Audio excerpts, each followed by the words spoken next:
These are assembly instructions for my countdown to vacation. So these are the pieces to the top of my project. I've cut out a piece of veneer, and then I have cut out a piece of 110-pound cardstock. I'm going to cover the underside of my veneer piece in glue, and I'm just matching up those 3 cutouts on the left-hand side and all the edges of the 2 shapes and gluing one on top of the other. So I'm just going to put it under a heavy book while it dries. In the meantime, I have my plane. I've cut the silver layer out of foil cardstock and the black layer out of 110-pound cardstock. And I'm putting glue on the underside of the silver layer, and I'm gluing my silver layer onto my black layer, making sure that all the edges line up. I've cut my compass image out of value vinyl, and I want to adhere my compass image to my wood veneer.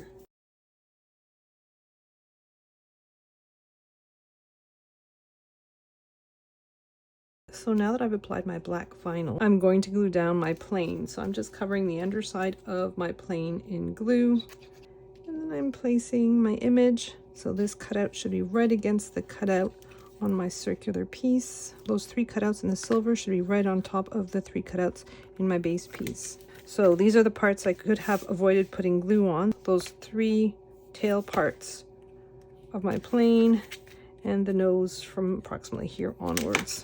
So next I have the pieces for my rotating mechanism. My lavender pieces are where I'm going to put the numbers, and these are the pieces that are actually going to rotate or turn. These cream colored pieces are going to create tracks for my lavender pieces, and that's going to keep the pieces in place in order to rotate them.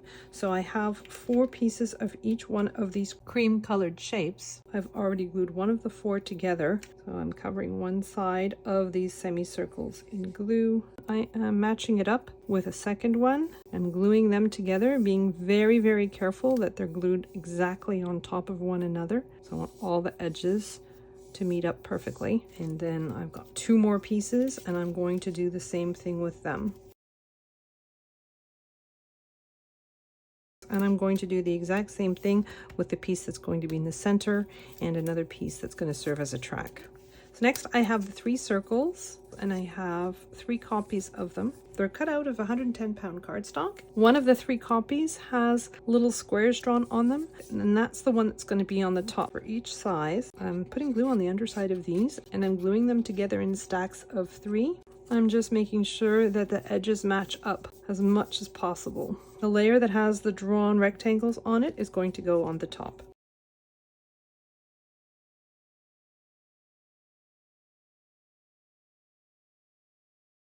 I have 2 base pieces that are both cut out of the same 110-pound cardstock material. I've got pen markings on one of them. I'm going to flip that one over and cover the underside of it in glue.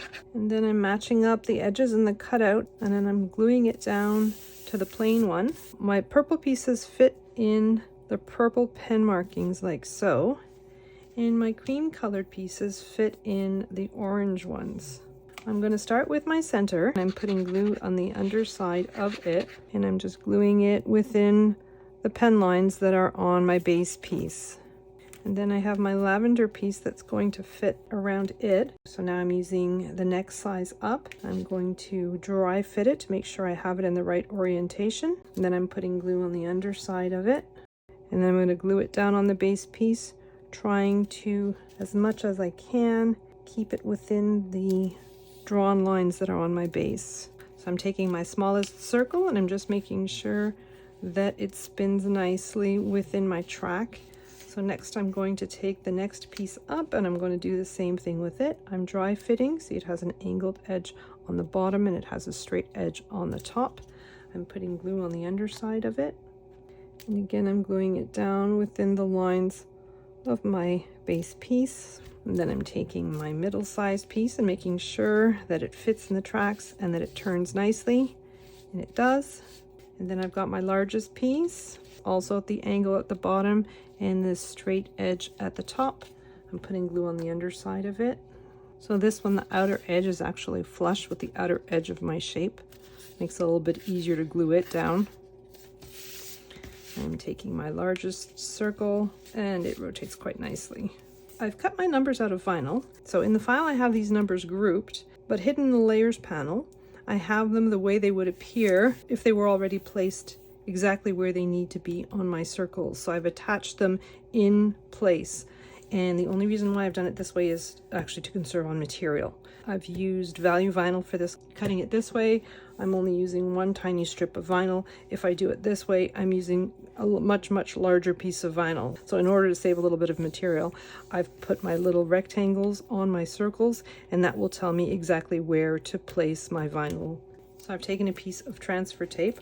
You can certainly add more numbers, but I was thinking that when you're counting down for a vacation, it's probably less than a year. So the largest number I have on the outer circle is 3. So I'm starting with 0, and I'm centering it as best I can in my little drawn rectangle. And then as I spin it, I would put the 1. So I'm centering my 1 as best I can in my little rectangle that's drawn on my circle.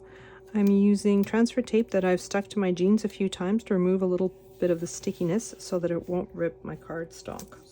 So using that vinyl, I've applied my numbers onto the largest circle. I'm going to do the exact same thing with the 2 other circles, but for these, the numbers go from 0 to 9.